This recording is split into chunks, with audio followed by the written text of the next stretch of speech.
도시의 미래를 만들어가는 다양한 도시재생 사업. 빠르게 변화하는 시대에 여전히 우리 주변에서는 도움의 손길을 필요로 하고 있습니다.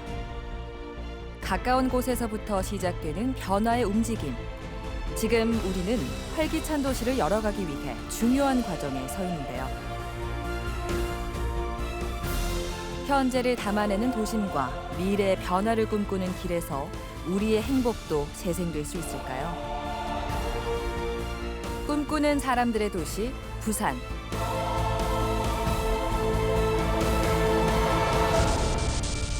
대한민국 제2의 도시 부산의 위상이 흔들리고 있습니다. 부산 경남은 지금 이 시간에도 빠르게 늙어가고 있습니다. 결국은 마을이 사라져버린다는 얘기인데요. 우리는 대한민국 제2의 도시 부산에 살고 있습니다. 하지만 언젠가부터 부산은 좋은 소식보다 안타까운 소식들이 많이 들려오고 있는데요. 지금 우리가 살고 있는 부산의 모습은 어떤 모습인가요? 우리가 원하는 행복 도시는 의외로 간단합니다. 좋은 일자리를 갖고 사회적으로 안정되고 미래를 꿈꿀 수 있는 여유가 갖추어지는 것. 익숙한 도시에서 찾는 행복은 바로 그런 것입니다. 급속한 경제 성장과 산업화에 발맞춰 숨가쁘게 달려와야 했던 사람들. 그들의 지속 가능한 미래를 위해서는 어떤 도시 재생이 필요한 걸까요? 도시 재생의 정의를 저 나름대로 정의를 해보자면 쓸모 없던 것들을 좀 쓸모 있게 만드는 게 도시 재생이 지역적인 공간을 주는 그렇게 컨셉을 보고 있습니다. 도시재생 스타트업 기업에 투자하기 위해 모태펀드를 조성하게 되었는데 이 모태펀드를 성공적으로 추진하기 위해 주택도시보증공사와 펀드 운용사와의 협의체라고 보시면 됩니다. 도시재생 분야의 모태펀드는 처음 하는 시도이기 때문에 도시재생 활성화라는 본래의 취지에 맞게 진행되고 있는지 점검을 하고 향후 일자리 창출을 통해 사회적 가치 실현을 할 수 있게 유도하는 역할을 한다고 생각됩니다. 도시재생 분야의 청년 창업과 중소벤처기업 등을 지원하기 위해 도시재생 모태펀드가 조성됐습니다.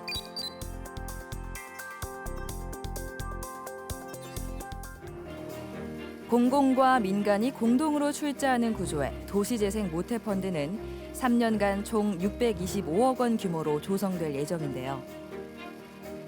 이를 통해서 투자를 받은 기업이 성장하면 지역에 일자리를 만들고 발생한 수익을 지역 내에 재투자하는 경제 선순환을 기대할 수 있습니다.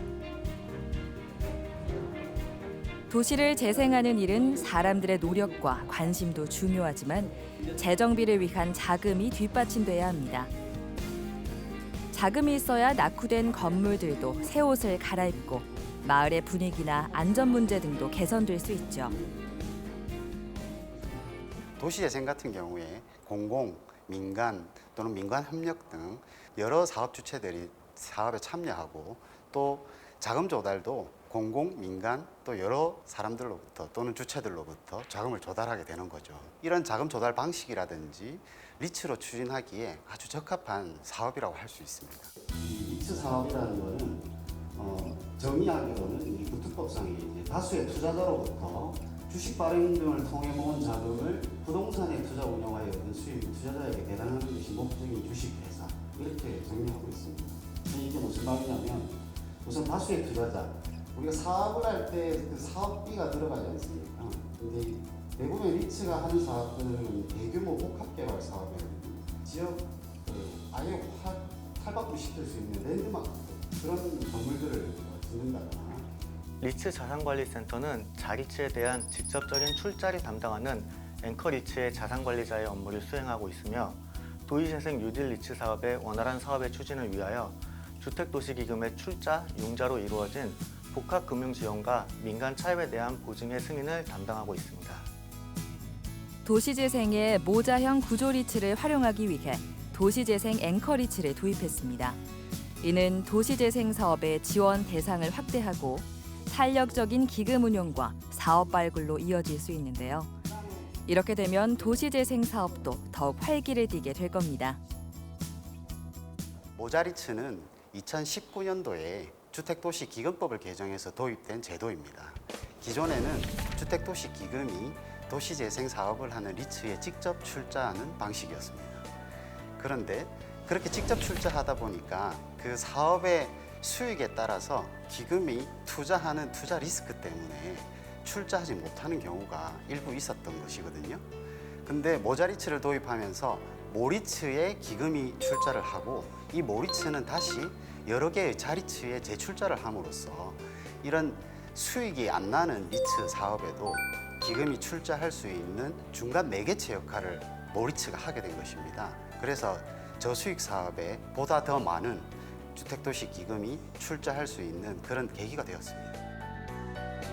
과거에는 도시재생 사업마다 수익성을 심사해 기금을 지원해 왔다면 모자리츠가 도입된 후로 수익성이 낮더라도 공공성이 높으면 기금 지원이 가능하게 됐는데요.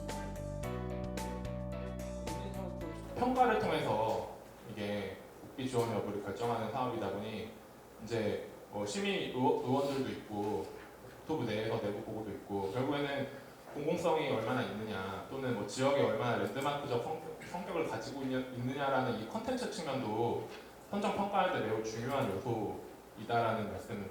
도시재생 혁신지구 사업을 통해서 지역 경제 활력을 제고할 수 있고 국민의 삶의 질을 높일 수 있습니다. 구체적으로는 쇠퇴 지역의 지역 주민들이 원하는 시설들, 예를 들어서 복지센터라든지 서민 신혼부부들을 위한 주거시설이라든지 이를 수행하기 위해서 정부가 단일로 나서는 게 아니라 정부, 지자체, 공공기관, 민간이 모두 같이 힘을 모아 사업을 해나가는 사업입니다.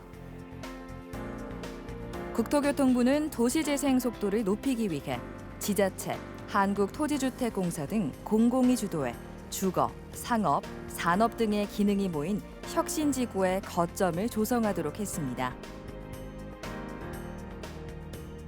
정부는 작년 2019년에 도시재생 혁신지구를 4개를 지정을 하였고 올해에도 5개 내외를 지정을 해서 지역의 거점들을 조성을 해서 국민들의 삶의 질을 높이기 위해서 최선을 다할 계획입니다. 하늘에서 내려다본 부산의 모습. 참 많은 집들이 빼곡히 들어서 있는데요. 새로 지어져 깔끔하고 살기 편안한 신축 건물이 있는 반면 지어진 지 30년 이상이 된 노후 건축물들도 과반수를 차지합니다. 도심 속 노후한 소규모 주택의 주거 환경을 개선하는 2가지 사업이 있는데요. 가로주택 정비 사업과 자율주택 정비 사업. 먼저 자율주택 정비 사업은 단독주택과 다세대 주택을 스스로 정비하거나 신축 개발을 통해 주거 환경을 개선하는 사업인데요. 이때 필요한 자금을 주택도시기금에서 지원받을 수 있습니다. 자율주택 정비 사업의 경우 최근에 부산시 사업부 개정동에 자율주택 정비 사업 1호가 준공되었는데요. 이 경우 LH가 매입 확약하는 조건으로 총사업비의 70% 융자가 신청한 사례로 사업비가 완료되어 그 매입 대금으로 융자금을 전액 상환한 사례가 있습니다. 자율주택 정비 사업은 2018년 도입된 이후 주거 환경 개선을 위한 핵심 사업으로 추진되고 있는데요.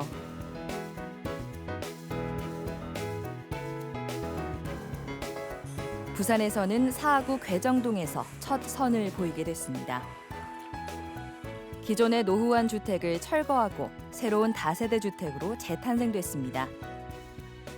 우연히 국토부 보도 자료에 소규모 정비 사업인 자율주택 정비 사업을 알게 되었고 이 사업이 허브에서 사업비의 70%까지 융자가 가능하고 그리고 저렴한 금리에 만기 기간 또한 넉넉하다는 것을 알게 되어서 사업을 추진하게 되었습니다. 사실 노후화된 건물들 중에서는 재정비 사업을 추진하다 사업이 엎어진 경우도 많습니다. 주민들 입장에서는 마을의 새 단장을 기대하다 실망감에 사로잡힐 수 있는데요. 이러한 어려운 조건 속에서 자율주택 정비 사업이 빛을 본 사례도 있습니다.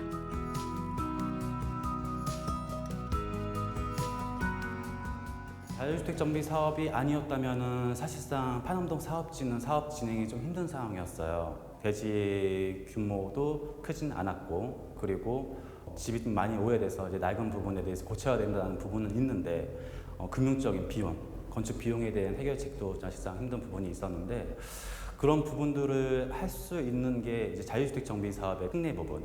저희 때마침 나오게 돼서 자율주택 정비 사업의 혜택을 보지 못했다면 노후한 환경 속에서 주민들의 안전은 위협받고 있었을지 모릅니다. 아직도 정비해야 할 공간들이 많지만 조금씩 변화가 생기면서 마을도 희망을 찾아가고 있습니다. 자유주택 정비 사업을 통해서 받을 수 있는 혜택이 크게 세 가지가 있는데요. 첫 번째는 건축 규제적인 완화 부분이 있었고, 두 번째는 자금 지원 부분, 그리고 마지막으로는 건물이 다 지어진 다음에 매각에 대한 처리 부분, 이 세 가지가 있습니다. 허그 지원 부분도 보통의 금융권에서는 힘든 부분인데 총 사업비에 저희는 70%까지 자금 대출을 받았고요. 그로 인해서 추가적인 저희 자금 소요가 없이 허그 기금으로만 건물을 준공할 수 있었습니다. 노후화된 주택을 2인 이상의 토지 등 소유자들이 전원 동의를 통하여 주민합의체를 구성해서 스스로 개량하거나 건설하는 사업이며 이 사업을 추진하기 위해서 필요한 자금을 융자해주는 상품입니다. 자유주택 정비 사업의 혜택은 금융비용의 절감인데요. 총 사업비의 50%에서 70%까지 가능하며 기간은 준공 후 6개월까지 융자를 상환하여야 하지만 1년 단위로 최장 5년까지 연장할 수 있습니다. 자율주택 정비 사업보다는 조금 크고 일반적인 재건축, 재개발 사업보다는 작은 규모에는 가로주택 정비 사업이 있습니다. 1983년에 준공된 서울 구로의 한 아파트. 단지가 큰 아파트는 일찍이 재건축에 성공했지만 상대적으로 단지가 작았던 3차는 사정이 달랐는데요. 가로주택 정비 사업이 큰 힘이 됐습니다.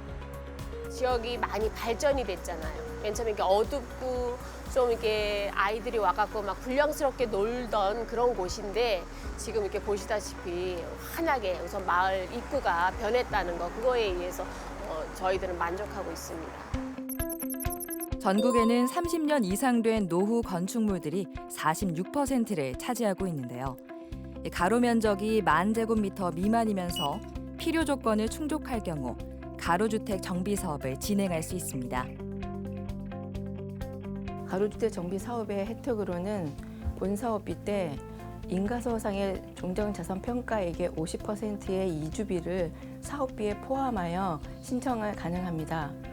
본 사업비는 총 사업비의 50%에서 70%까지 가능하며 이주비를 포함된 경우에는 준공 후 6개월까지 상환하여야 하지만 사업비는 1년 단위로 최장 5년까지 연장할 수 있습니다.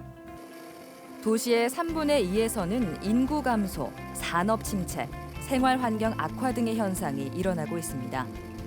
특히 접근성이 떨어지고 주변의 개발이 더딜수록 젊은 사람들이 계속해서 빠져나가게 되는데요. 이렇게 쇠퇴해져가는 도시를 살리기 위해 도시재생은 반드시 필요한 과정입니다. 우리가 도시 재생이라고 하면은 뭐 조금 이렇게 용어가 그 재생이라는 그 단어 때문에 조금 낯설게 들릴 수도 있는데 뭐 재생 말 그대로 우리가 다시 어떤 사물에 대해서 생기를 불어넣는다 이런 뜻이잖아요. 그 앞에 이제 도시자가 붙어가지고 어떤 도시에 다시 활기를 불어넣는다 어떤 이런 뜻인데요. 지금 저희 사업지가 있는 중구의 영주동과 같이 한때 이 활기가 넘쳤던 그런 도시가 젊은 친구들이 이 도시를 떠나고 산업의 어떤 유형이 변하면서 인구 이동이 발생하고 고령화율이 높아지고 하면서 도시가 활기를 잃어갔습니다.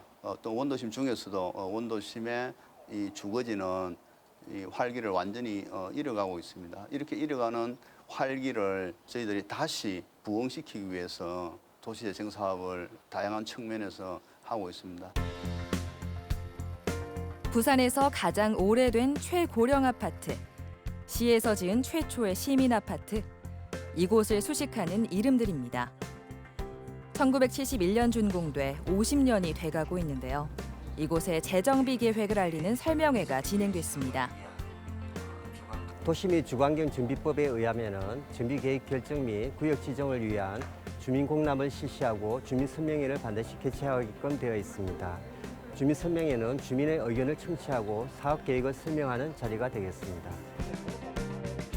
2012년 재난위험시설 D등급을 받은 이곳. 오래된 세월만큼 낡고 닳아 주민들의 불안감도 커져가고 있는데요. 30년 이상 이곳에서 삶을 보낸 주민들이 대부분인 만큼 누구보다 간절하게 하루빨리 살기 좋은 터전이 되기를 바라고 있습니다. 정비구역 지정 사유입니다.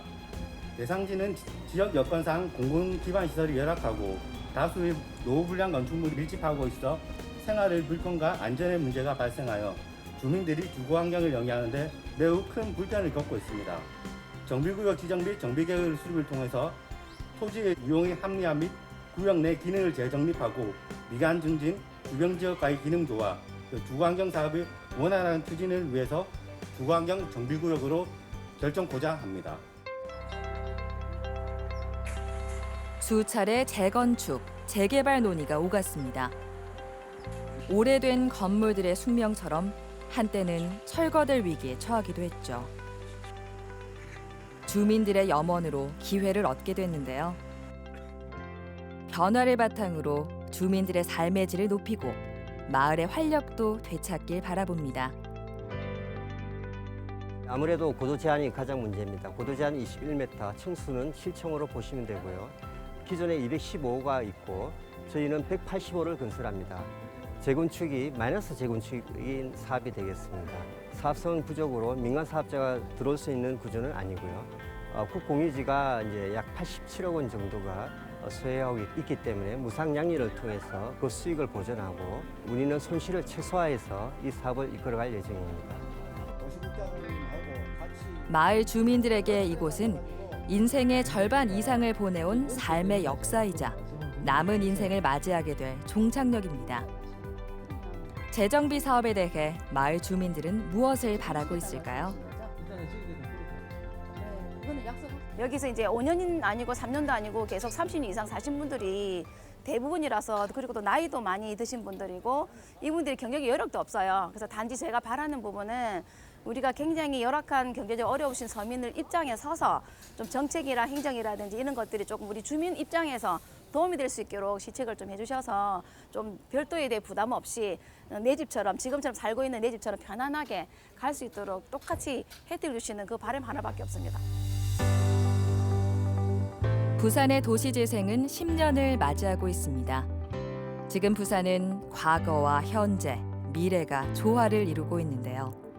다양한 시행착오를 거치며 차근차근 경쟁력을 갖춘 도시가 되어가는 부산. 과거의 공간에서는 현재의 가능성을 발견하고 다가오는 세대를 위한 미래 공간을 개발하며 새로운 희망을 만들어가고 있는데요. 역사를 넘어 희망을 연결하는 시간 위의 도시 부산. 이제 미래를 향해 성공을 위해 도시를 찾던 청년들의 발걸음도 부산을 향하고 있습니다.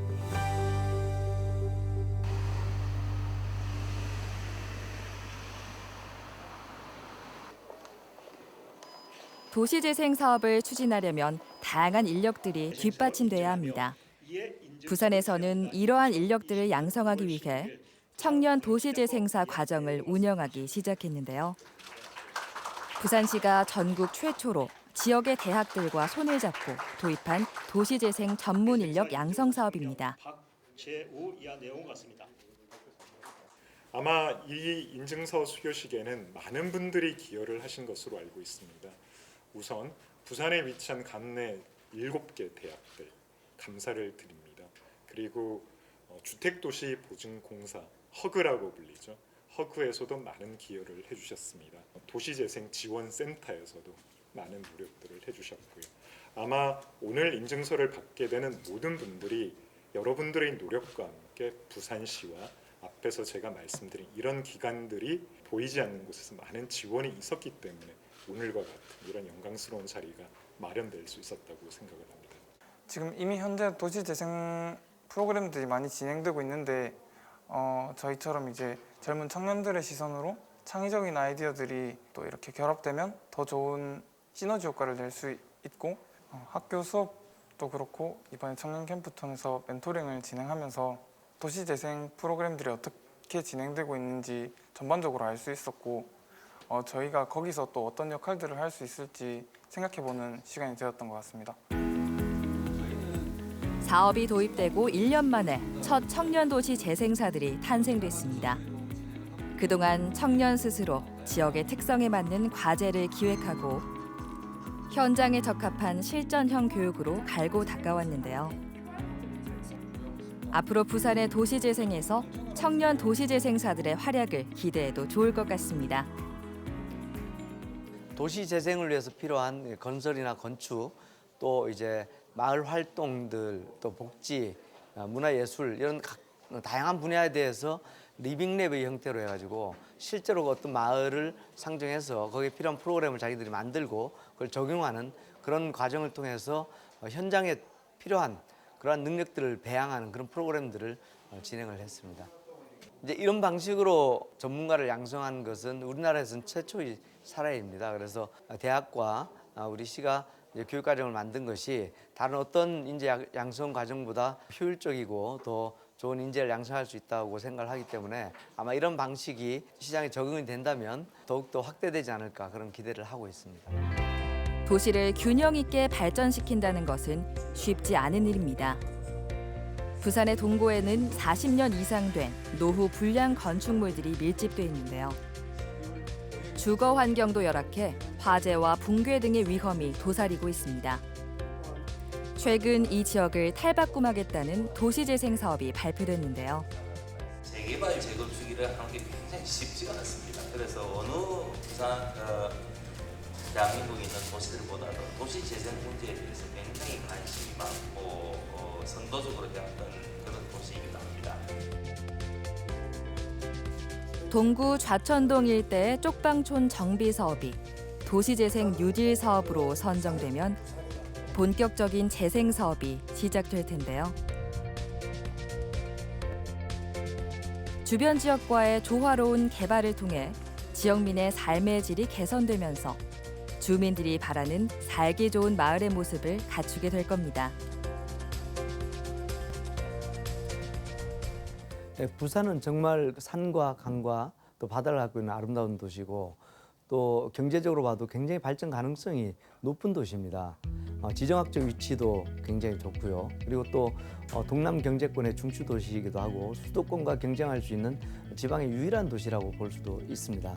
이런 그 발전 가능성이 높은 부산이 경제는 계속 지속적으로 쇠퇴하고 있고 인구가 계속적으로 빠져나가서 도시가 쇠락하고 있습니다. 그리고 동부산과 서부산 간에 또 원도심 간에 지역 간의 격차도 높은 상태입니다. 이렇게 되면 앞으로 부산의 미래는 더욱더 어두울 수가 있다. 그래서 이런 절박한 심정에서 그래서 지난 12월에 부산 대개조를 위한 10대 핵심 프로젝트와 50대 중점 과제를 선정하고 앞으로 2030년까지 3단계에 걸쳐서 부산 대개조를 추진하기로 하고 59조 원을 투자하기로 시민들과 함께 계획을 마련을 하였습니다.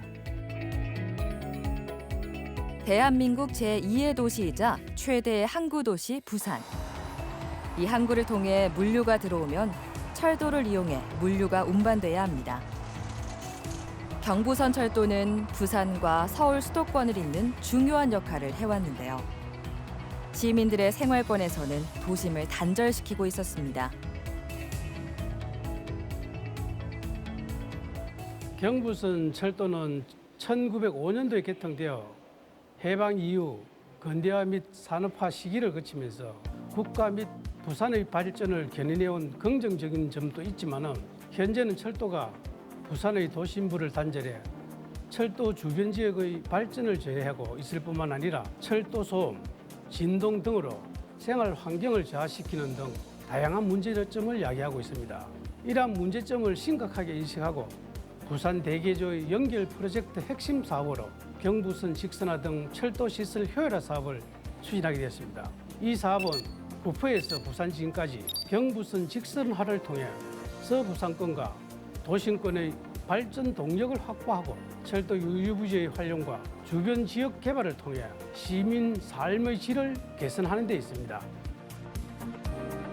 부산을 통째로 바꾸는 부산 대개조 사업은 연결, 혁신, 균형의 방향으로 진행됩니다. 경부선 철도 직선화 사업은 그중 연결에 속하는데요. 부산의 정체성은 살리면서 새로운 공간으로 재탄생돼 지역 경제를 활성화하는 촉매제가 될 겁니다. 국비 35억 원을 확보하여 연구 용역을 2019년 12월에 착수하여 2021년 6월 준공을 목표로 진행 중에 있습니다. 과업의 내용은 크게 두 가지로 경부선 직선화 등 시설 효율화 방안을 제시하고 철도 유유부지 활용 및 주변 지역 도시 재생 종합 계획을 마련하는 것입니다. 본 사업이 완료가 되면 오랜 세월 철도로 인해 단절되고 없어졌던 옛길도 찾아내고 그 위에 또 새로운 길을 연결함으로써 낙후된 원도심의 주거지와 골목 상권을 되살리고 저마다의 공간과 장소에서 우리들이 누릴 수 있는 기회를 되살리고 회복하는 도시 재생의 길이 열릴 것입니다. 개항 140년을 맞은 부산항은 큰 전환점을 맞이하고 있습니다.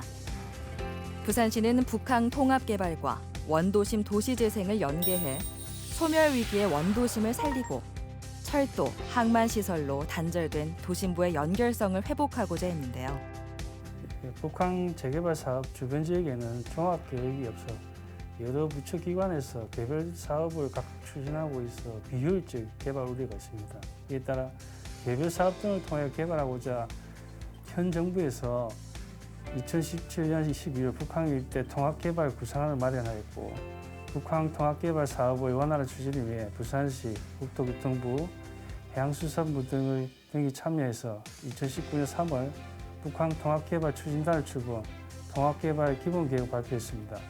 현재 진행 중인 북항 재개발 1단계는 부산항 재래부두 내 항만시설을 재개발한 사업이지만 2단계의 자성대 부두 등 항만시설뿐만 아니라 부산역, 부산진역 시바이 등 철도시설 재배치와 인근 노후공단 지역, 주거지역까지 확대 발전시킨 통합개발 사업입니다. 북항 재개발 사업은 우리나라 최초의 항만 재개발 사업으로 2008년 착공됐는데요. 북항 재개발 지역과 연계한 원도심 재생 사업은 원도심의 역사와 문화를 연결하면서 특색 있는 도시의 모습을 갖추게 될 겁니다. 원도심은 동서부산 개발의 가속화 과정에서 소멸 위험의 경고와 함께 도시 세태도는 전국 최고 수준에 이르렀습니다. 철도, 항만시설로 도심부가 단절되면서 도시 공간에 왜곡 현상이 발생하였으며 도시 인프라 구축도 원활하지 못했습니다. 왜곡된 공간 구조로 인해 세계적인 관리도 이루어지지 못하고 있는 실정입니다. 그래서 우리 시는 이런 문제점을 알고 있기에 원도심의 해결책은 철도 항만시설로 단절된 도심부의 연결성 회복이라 판단했습니다. 도심 본연의 기능을 회복해 사람이 돌아오는 도심지로 전환하고 바다와 산, 도심이 함께 어우러지는 도시재생으로 해양수도 부산의 경쟁력을 높이고자 원도심 재생을 추진하게 되었습니다. 특히 공공성 확보를 위해 시민들의 다양한 의견을 수렴하고 시민들이 원하는 방향으로 개발될 수 있도록 시민공청 개최와 범시민 추진협의회를 구성 운영하겠으며 도시 경관 및 공간구조 등을 종합적으로 검토하기 위해 각계 전문가로 구성된 도시건축 테스크포스 팀을 운영하여 미래지향적인 계획이 수립될 수 있도록 노력하고 있으며 국토교통부, 해양수산부 등 중앙부처와의 적극적인 협의 등을 통해 쇠락하고 노후한 원도심을 살리고자 최선을 다하고 있습니다. 강과 천으로 둘러싸인 국내 유일의 친수 환경과 국가 교통망이 교차하는 교통의 요충지에 위치하고 있으며 국제 물류 산업단지가 인접한 이곳. 지역 경제 악화, 인구 유출 등 노후된 도시의 문제점을 개선하기 위해 이곳에 에코델타시티를 조성하게 됐습니다.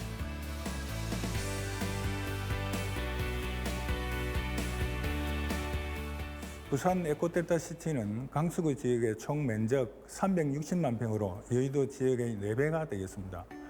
총 사업비 6조 6천억이며 주택 약 3만 세대, 계획 인구 약 7만 6천 명으로 친환경 수변 도시로 조성하는 사업입니다. 조성 이유는 4가지로 말씀드리고 있겠습니다. 첫째로 국가 하천, 선악동강, 평강청, 맥도강 주변 지역의 체계적인 계획으로 난개발을 방지하여 친환경 도시를 개발하고, 둘째, 부산 신항 배후의 산업용지 수요에 대비하고 서부산 개발에 따른 미래 행정 수요에 선제적으로 대응하며, 셋째, 부산 에코델타 시티의 탁월한 입지 조건을 활용하여 기존의 도시의 문제점을 해결하기 위한 스마트 시티 국가 시범도시로 조성하고자 합니다. 마지막으로 4차 산업혁명의 다양한 핵심 기술을 도입하여 미래 산업의 터전으로 모든 시민들이 균형 있는 기회와 성장의 혜택을 도모하는 데 있다 할 것입니다. 이곳은 낙동강 델타 지역으로 국가기관 산업이 밀집돼 있는 동남권 산업벨트의 중심지입니다.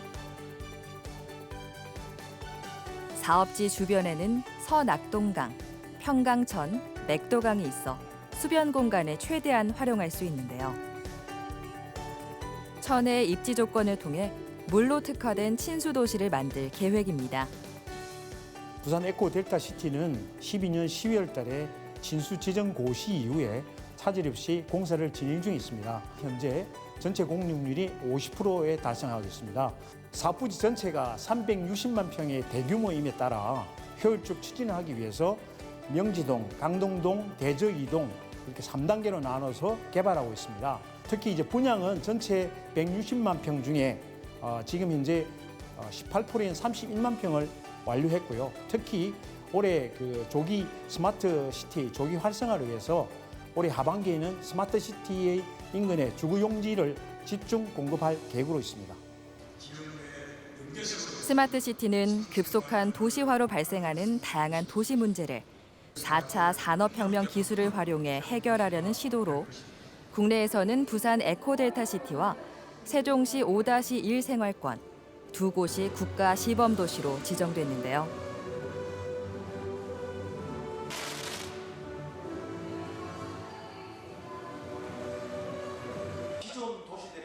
백지 상태의 부지에서 계획 단계부터 스마트 인프라와 혁신 기술을 접목시키는 새로운 시도라고 볼 수 있습니다.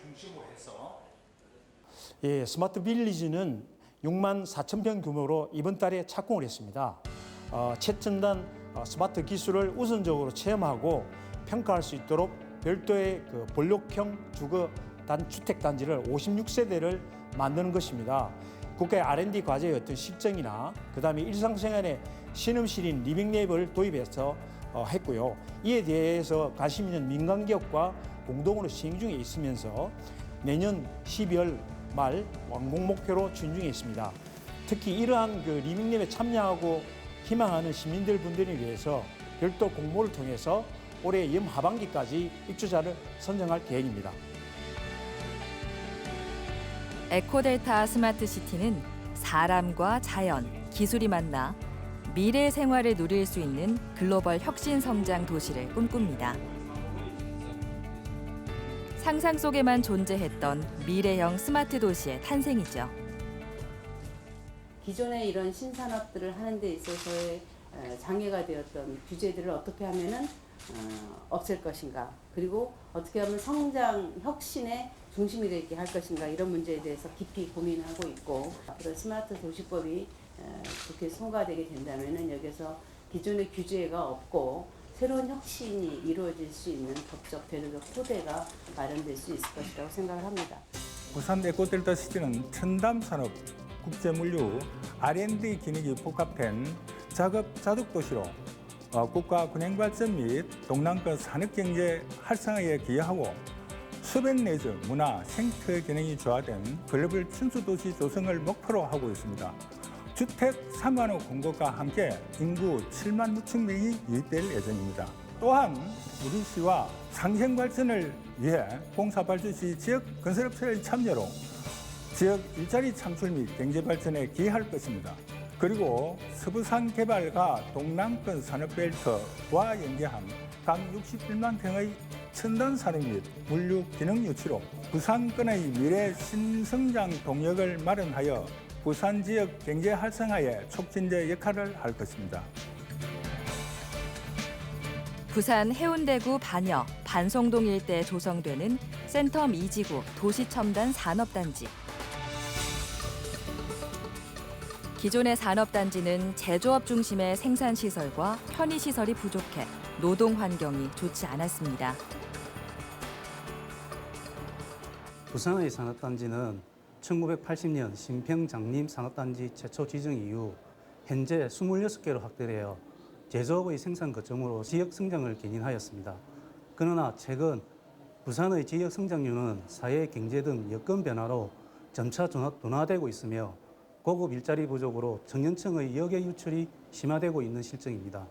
이에 우리 시는 지금까지 제조업 위주였던 부산의 산업단지 개발 방식에 벗어나 4차 산업혁명 시대에 대응하기 위한 새로운 산업 생태계 조성이 필요하게 되어 산업단지를 추진하게 되었습니다. 부산의 테크노밸리라고 불리는 센텀 2지구. 이곳에서는 창업 지원 시설, 융합 부품 소재, 정보통신기술, 바이오 헬스, 영상 영화 콘텐츠 등을 유치할 계획입니다. 수도권 중심의 혁신 창업 생태계의 한계를 극복하고 센텀 2지구 도시 첨단 산업단지를 남북권 4차 산업혁명 혁신 창업 허브로 육성하는 것입니다. 또한 부산시 미래 산업의 인재를 키우고 인재가 기업을 성장시켜 궁극적으로 부산을 키우는 선순환 구조가 정착되어 미래 4차 산업혁명 메카 도시로 롤 모델이 될 것입니다. 4차 산업혁명 공간으로 재탄생될 센텀 2지구 첨단 산업단지와 함께 부산의 산업 구조를 혁신하게 될 곳이 또 한 곳이 있는데요. 부산의 대표적인 노후공단으로 꼽히는 사상공단입니다.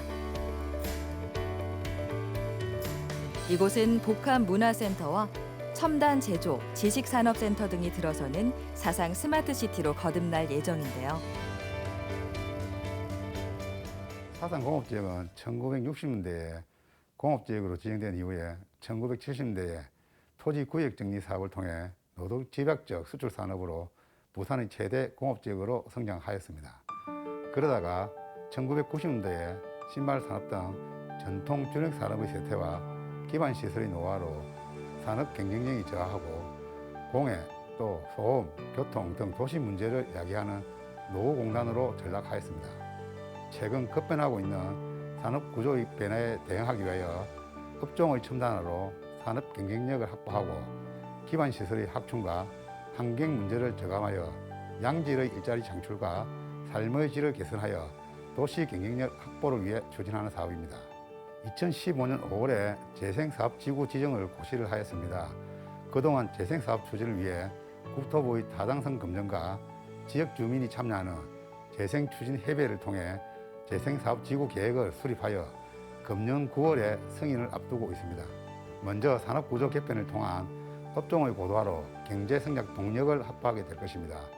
다음은 정조환경 개선으로 친환경 산업단지로 변모하고 편의시설과 문화시설이 확충됨에 따라 종사자나 거주자의 삶의 질이 향상되게 될 것입니다. 마지막으로 도로의 확충과 지하철이 입지하여 편리한 교통과 접근성 향상으로 도시의 질적 성장 기반을 구축하게 될 것입니다.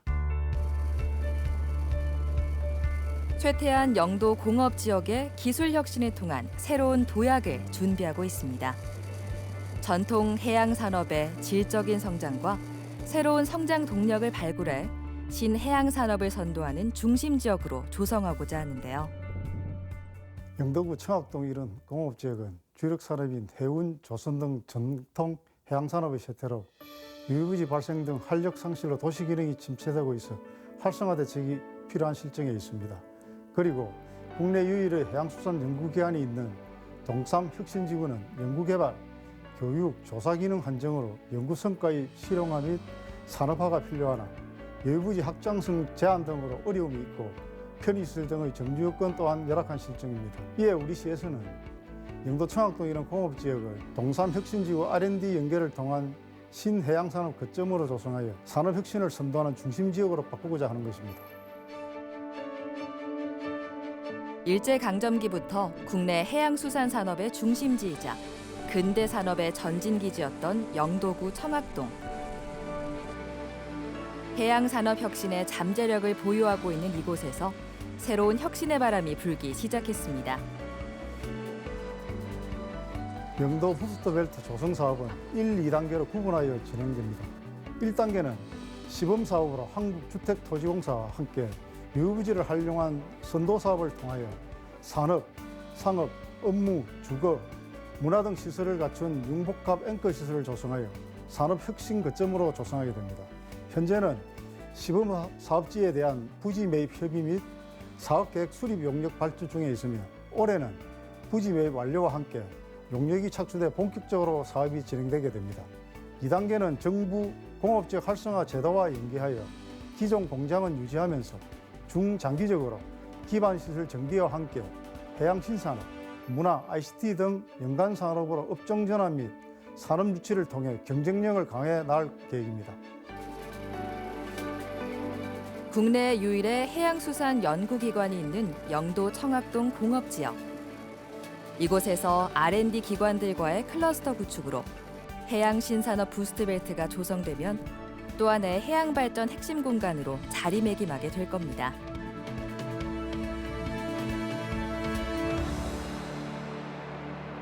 부산 시민 모두가 행복하려면 균형 발전을 이뤄야 합니다.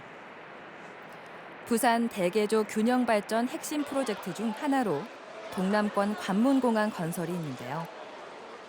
현재 부유경 경제가 침체되고 있고 청년층이 수도권으로 이탈하고 있습니다. 그리고 4차 산업으로 전환하기 위해서는 인적, 물적 자원의 이동이 신속하게 이루어져야 됩니다. 그렇기 위해서는 24시간 운영 가능한 안전한 공항이 필요합니다. 그러나 김해공항은 저녁 11시부터 오전 6시까지 운행이 제한되고 짧은 할주로 그리고 많은 산악 장애물로 그러한 역할을 할 수 없습니다. 하지만 가덕 신공항으로 가게 된다면 24시간 운영 가능하고 안전한 공항이 될 수 있습니다. 세계 6위의 물동량을 처리하는 부산신항과 더불어 부울경 신공항이 건설된다면 항공물류와 항만물류를 한 번에 처리할 수 있는 시너지를 가져오게 됩니다. 홍콩, 싱가포르와 같은 세계적인 물류 허브 도시로 경쟁력을 갖출 수도 있는데요. 부울경 신공항의 역할은 국토 균형 발전의 시발점이 될 수 있다고 생각합니다. 현재 수도권으로 인적 물전 자원들이 폭발적으로 흡수되고 있습니다. 이러한 현상이 대한민국 전체로 봐서도 좋지 않다고 생각합니다. 이런 것을 극복하기 위해서는 분산이 필요합니다. 인천공항은 세계 제1의 여객 중심의 공항으로 부울경 신공항은 물류 중심의 공항으로 가는 것이 국토 균형 발전의 측면에서도 바람직하다고 생각합니다. 세계적인 규모의 역사적인 글로벌 축제 월드 엑스포를 2030년 부산에서 유치할 수 있다면 얼마나 좋을까요? 약 200개국 5,050만여 명이 참가하는 세계인의 축제. 부산은 2030 월드 엑스포를 위해 준비된 도시입니다.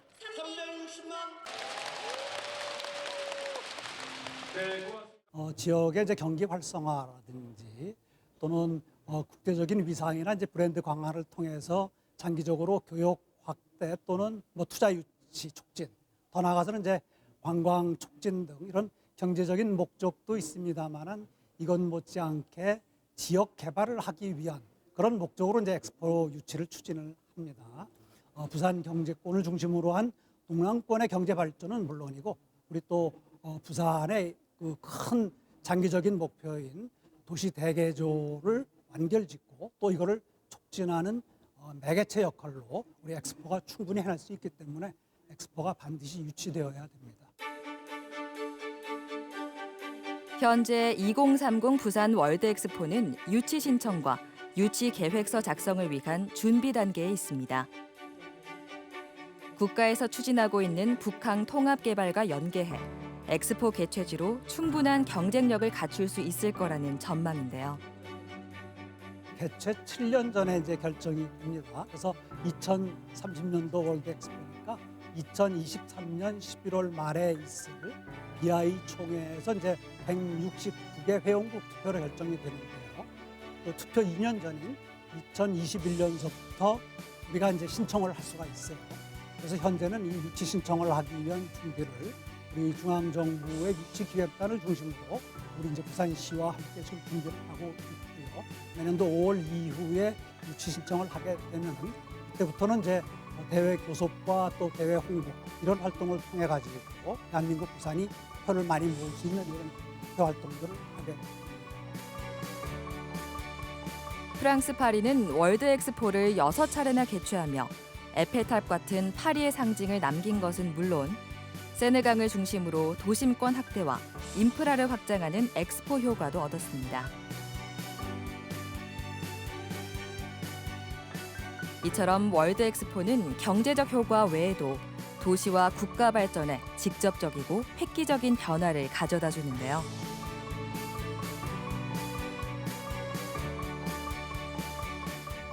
엑스포 유치에서 주제가 참 차지하는 비중, 중요성이 굉장히 큽니다. 주제는 우선은 그 개최를 하려는 우리나라, 특히 이제 북한 지역 여기하고 어떤 그런 적합성이 이제 인정이 돼야 되고요. 또 시의적으로도 적절을 해야 되고 또 전 세계 모든 나라들이 이제 공감을 할 수 있는 그런 이제 주제가 만들어져야 되기 때문에 주제를 개발하고 만든다는 게 굉장히 고난도의 이제 작업입니다. 그래서 지금 이 부분은 우리 중앙정부에 있는 범정부 유치기획단에서 전문가들하고 함께 같이 지금 만들어가고 있고요. 아마 금년 연말께면은 이제 좋은 내용의 주제가 만들어질 걸로 기대를 하고 있습니다. 2030 부산 월드 엑스포가 유치된다면 부산의 발전에 큰 원동력이 될 겁니다. 지역 기업에는 다양한 사업 기회가 주어지면서 성장의 발판이 마련되고 일자리는 크게 증가하게 되죠. 시민들은 월드 엑스포 개최지라는 자긍심을 가지고 세계 각국의 기술과 문화를 경험할 수 있는 기회를 얻을 수 있습니다. 우리 도시 대개조 프로젝트가 이제 본격적으로 되니까 시민들에게도 이제 이 북한 일대가 시민 친화적인 그런 지역으로 이제 변모가 될 겁니다. 또 못지않게 이제 엑스포가 열리는 6개월 동안에 굉장히 많은 그런 문화 공연 행사가 열리게 됩니다.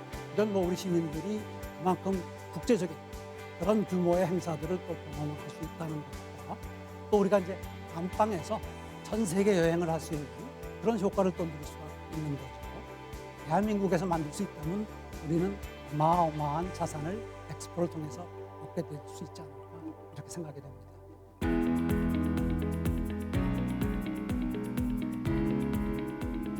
한편 주변 지역의 개발에 따른 교통 수요 급증으로 만성적인 교통 혼잡을 겪고 있는 곳이 있는데요.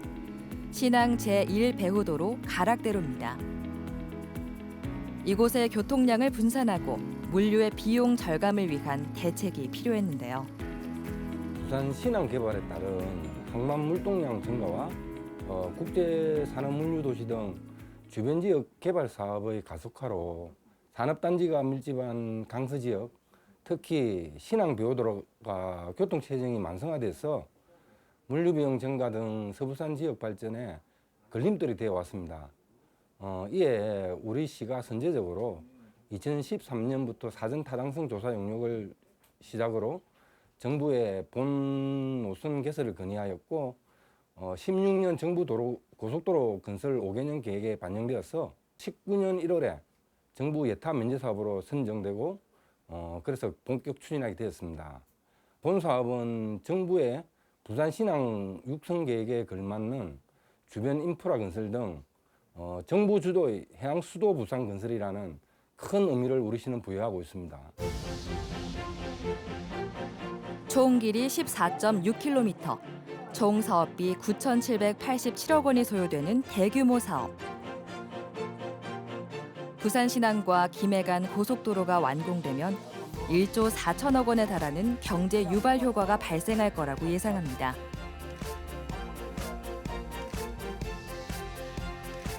본 고속도로가 완공되면 부산 신항이 고속도로와 직접 연결되어 서부상권의 교통난 해소로 기업 종사자들의 출퇴근 시간 단축 및 산업 물동량의 원활한 처리를 통해 생산량 증가, 일자리 창출 등 기업하기 좋은 부산 건설의 활력소가 될 것이라고 생각하고 있습니다. 도시가 균형 있는 발전을 이루려면 편리한 교통망이 마련돼야 합니다.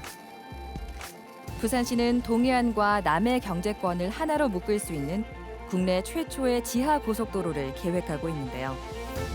사상 현대간 고속도로 건설 사업은 남해 고속도로와 동해 고속도로를 대심도 지하차도로 연결하는 사업으로서 총 길이가 22.9km, 총 사업비가 2조 188억 원이 소요되는 대규모 SOC 사업이자 부산 대개조의 핵심 사업입니다.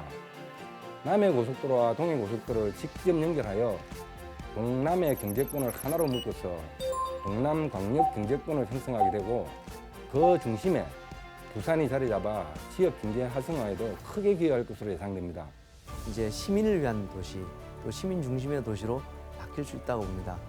에코델타 시티부터 시작해서 또 이제 사상 스마트 시티 이렇게 이제 이어지면서 새로운 산업을 위한 터전들이 마련되고 있습니다.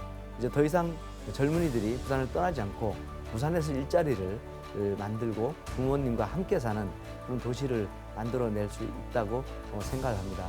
연결과 혁신, 균형의 가치를 기반을 두고 그 속에서 누구나 살고 싶어 하는 그런 도시로 발전시켜 나가고자 합니다. 바쁘게 돌아가는 세상 속 부산은 매일 새로운 변화를 맞이하고 있습니다. 과거와 현재, 미래가 한 시대에 맞닿아 있는 꿈꾸는 사람들의 도시 부산. 살아있는 역사의 중심에서 새로운 희망을 만들어갑니다. 사람들이 지금의 도시를 만들어 왔다면 이제는 그 도시가 사람들의 꿈을 응원할 때입니다.